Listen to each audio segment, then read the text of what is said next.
विदेशीबाट 27 खरब ऋण ल्याउने, त्यो ऋण हामीले तिर्नुपर्ने, प्रधानमन्त्री मन्त्री र पार्टीका कार्यकर्ताले भ्यू टावर बनाएर देश लुट्ने, यो हुँदैन हुँदैन हुँदैन हुँदैन।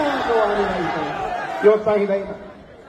विदेशीबाट ऋण ल्याउने, छोटे राजाहरू पाल्ने, प्रदेश संरचना खारेज गर्ने, एकदिन जोरदारका साथ नारा लगाऊ वरपर, प्रदेश संरचना खारेज गर, प्रदेश खारेज गर्ने।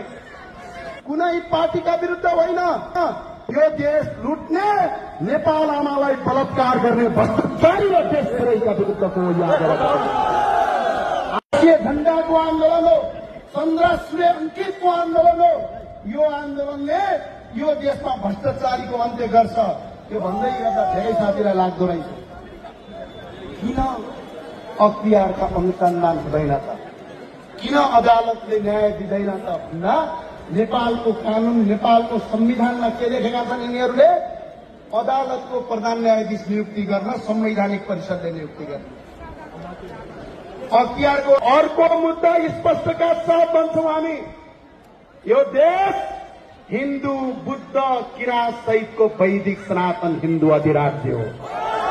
यो स्थापना गर्ने, यो 4वटा मुद्दामा प्रधानमन्त्रीलाई नवीन सम्झौता गर्न म यहीँबाट अपिल गर्छु। होइन भने भाग्नलाई हेलिकप्टर खोज्नु, बस यति हो।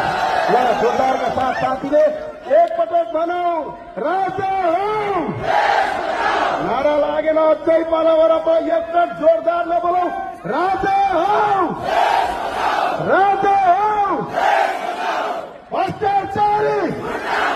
हाम्रो लडाईँ कुनै दलका विरुद्ध होइन। आन्दोलनको सुरुवात भयो, बिगुल फुट्यो, एकपटक सबैले भनौं, बिगुल फुट्यो। अब सबै साथीहरू यो जोशका साथ बसौं। यो एक दिन हुने छैन, आज मात्रै हुने छैन। जबसम्म सरकारले यी 4वटा मुद्दा लागू गर्दैन तबसम्म हो। तपाईहरू तयार हो? हस्, जय राष्ट्रवाद, जय नेपाल। धेरै धेरै धन्यवाद। साथमा लडौं, एकजुट भएर लडौं, दाजुभाइ मिलेर लडौं, चन्द्र र सूर्य झण्डा नफुट्दासम्म फरफराई लडौं। हस्, जय राष्ट्रवाद, जय नेपाल।